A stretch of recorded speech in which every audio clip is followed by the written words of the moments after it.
जय हिंद, नमस्कार साथियों। आप सभी का स्वागत है शिक्षा विभाग की एक और महत्वपूर्ण जानकारी में। दोस्तों, बिहार के 5.5 लाख शिक्षकों को बड़ा झटका। जी हाँ, क्या कुछ जानकारी है इस वीडियो में आप सभी को बताएंगे। दोस्तों, चैनल पर नए हैं जरूर सब्सक्राइब करिएगा। नमस्कार दोस्तों, आप देख रहे हैं आपका अपना चैनल एजुकेशन 91 और आज हम लेकर आए हैं बिहार के सरकारी स्कूलों से जुड़ी एक बेहद महत्वपूर्ण खबर। जी हाँ, जो लाखों शिक्षकों और छात्रों और शिक्षा व्यवस्था को प्रभावित करने वाली है। दोस्तों, बिहार सरकार अब शिक्षा व्यवस्था में एक ऐसा बड़ा संरचनात्मक बदलाव करने जा रही है जिसकी चर्चा पिछले कई वर्षों से हो रही थी, लेकिन अब यह बदलाव जमीन पर उतरने की दिशा में तेजी से आगे बढ़ रहा है। जी हाँ दोस्तों, हम बात कर रहे हैं शिक्षकों की ट्रांसफर नीति में होने वाली बदलाव की। जी हाँ, शिक्षकों की नई ट्रांसफर नीति, जहाँ होंगे कई बड़े बदलाव। दोस्तों, क्या है पूरा मामला, जरा आप सुनिएगा।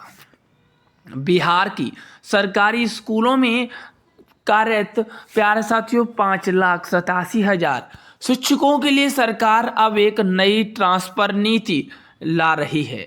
जी हाँ, यह नीति पहले की तरह पारंपरिक या मनमाने तरीके पर आधारित नहीं होगी, बल्कि यह पूरी तरह वैज्ञानिक आधार पर तैयार की जा रही है।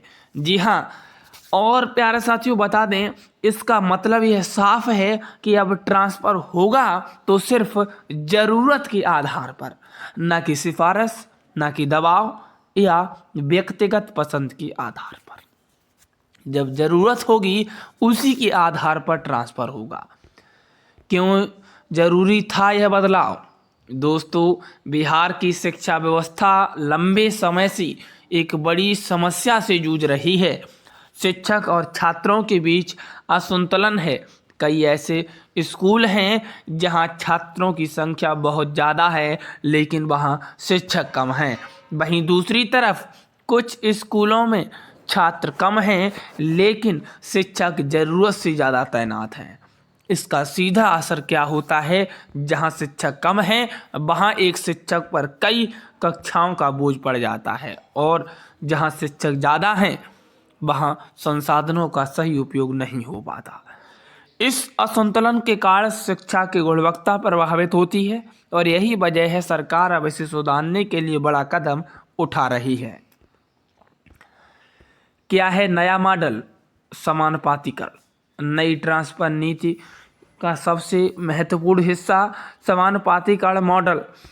इसका मतलब है कि अब हर स्कूल में शिक्षकों की तैनाती छात्रों की संख्या के अनुसार की जाएगी। सरकार एक स्टैंडर्ड फ्रेमवर्क तैयार कर रही है जिसमें यह तय होगा कि किसी स्कूल में न्यूनतम शिक्षक कितने होने चाहिए, अधिकतम कितने शिक्षक होने चाहिए, किस विषय के लिए कितने शिक्षकों की ज़रूरत है और छात्र संख्या के हिसाब से शिक्षक कैसे बांटे जाएंगे। दोस्तों, कैसे होगा ट्रांसफ़र? इस पूरी प्रक्रिया के तहत सभी स्कूलों का डेटा तैयार किया जाएगा। छात्र संख्या शिक्षक संख्या का मिलान होगा। जहां शिक्षक ज़्यादा होंगी वहां से उन्हें हटाया जाएगा और जहां कमी होगी वहां भेजा जाएगा। यानी अब ट्रांसफ़र पूरी तरह डेटा आधारित और पारदर्शी प्रक्रिया से होगा। दोस्तों, फिलहाल ट्रांसफ़र पर रोक है।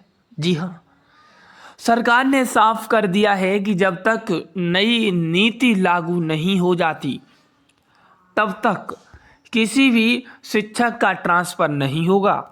इसका मतलब यह है कि अभी जो शिक्षक का ट्रांसफ़र का इंतज़ार कर रहे हैं उन्हें थोड़ा इंतज़ार और करना पड़ेगा। जी हाँ प्यारे साथियों, क्योंकि शिक्षा व्यवस्था अब प्यारे साथियों कहीं ना कहीं उसे सुधारने का समय जो है वो आ चुका है और इसी ट्रांसफ़र के तहत उसे सुधारा जाएगा। जिसकी जैसी ज़रूरत होगी उसे वहाँ पर लगाया जाएगा। और प्यारे साथियों, आपको बता दें कि अभी आपको ट्रांसफ़र का इंतज़ार करना पड़ेगा। सरकार पहले एक मजबूत और स्पष्ट नीति जो कि नियमावली मैं कह रहा हूँ, वो नियमावली तैयार कर चुकी है, उसे जारी करना बाकी है। और प्यारे साथियों, इसीलिए समय दे रही है ताकि उसमें कोई विवाद या असंतोष की स्थिति अभी भी ना बने। कमेटी का गठन कौन करेगा फैसला इसका? नई नीति को अंतिम रूप देने के लिए सरकार ने एक उच्च स्तरीय कमेटी का गठन किया। इस कमेटी में शामिल हैं शिक्षा सचिव अध्यक्ष और प्रारंभिक शिक्षा निदेशक सदस्य हैं, कोसी प्रमंडल के क्षेत्रीय शिक्षा उपनिदेशक सदस्य हैं, बिहार शिक्षा परियोजना के प्रतिनिधि सदस्य हैं, माध्यमिक शिक्षा निदेशक के सदस्य हैं। इस कमेटी को निर्देश दिया गया है कि 15 दिनों के भीतर जो अंदर नीति है वो नीति का आप ड्राफ्ट तैयार करें, इसे ये प्यारे साथियों निर्देश दिया गया है और उस नीति को जल्द से जल्द शिक्षा विभाग को सौंपें। दोस्तों, क्या होंगे इस नीति के फायदे? साथियों, अगर यह नीति सही तरीके से लागू होती है तो इसके कई बड़े फायदे हो सकते हैं। शिक्षा की गुणवत्ता में सुधार। जहां पहले एक शिक्षक पर बहुत बोझ होता था, वहां पर पर्याप्त शिक्षक होंगी। दोस्तों, संसाधनों का सही उपयोग। जहां शिक्षक ज़्यादा थे, वहां अब संतुलन बनेगा। पारदर्शिता। अब ट्रांसफ़र प्रक्रिया में किसी तरह की सिफारिश या दबाव की गुंजाइश की कमी नहीं होगी। जी हाँ, छात्रों को बेहतर पढ़ाई इस हर स्कूलों में विषय के अनुसार शिक्षक उपस्थित हों। इसी के साथ साथ दोस्तों, आगे देखिएगा क्या हो सकती है चुनौतियाँ। हर नई नीति में के साथ साथ कुछ चुनौतियाँ भी सामने आती हैं। शिक्षकों को विरोध है, असंतोष है, दूर दराज क्षेत्रों में ट्रांसफ़र में होने वाली परेशानी है, डेटा की सटीकता बनाए रखना है। लेकिन अगर सरकार इन चुनौतियों को सही तरीके से संभालती है तो यह बदलाव ऐतिहासिक साबित हो सकता है। मेरे प्यारे दोस्तों, 2026 का बड़ा लक्ष्य। सरकार ने पूरी योजना को अपने गोल 2026 के तहत एक महत्वपूर्ण सुधार के रूप में शामिल किया है, यानी कि 2026 के रूप में सुधारना है।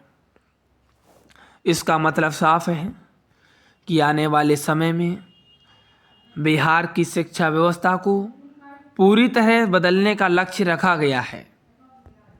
दोस्तों, मैं आपको बता दूं जो उसमें निकला है निष्कर्ष। बिहार के शिक्षकों की नई ट्रांसफ़र नीति एक बड़ा और ऐतिहासिक कदम है।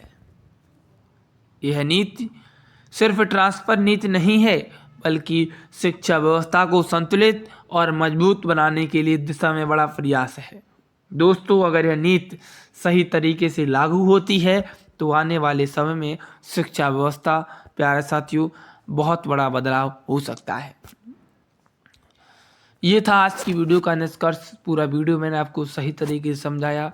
दोस्तों, कहीं ना कहीं ऐसी चुनौतियां आपके सामने आ रही हैं ट्रांसफ़र को लेकर, तो आप निश्चिंत रहिएगा, क्योंकि ट्रांसफ़र अब अंतिम मोड़ में है और ट्रांसफ़र अब शुरू होगा और शुरू होते ही आपका प्यारा साथी जो ट्रांसफ़र है वो जल्द से जल्द हो जाएगा। मिलते हैं नेक्स्ट वीडियो में और खबरों के लिए चैनल को जरूर सब्सक्राइब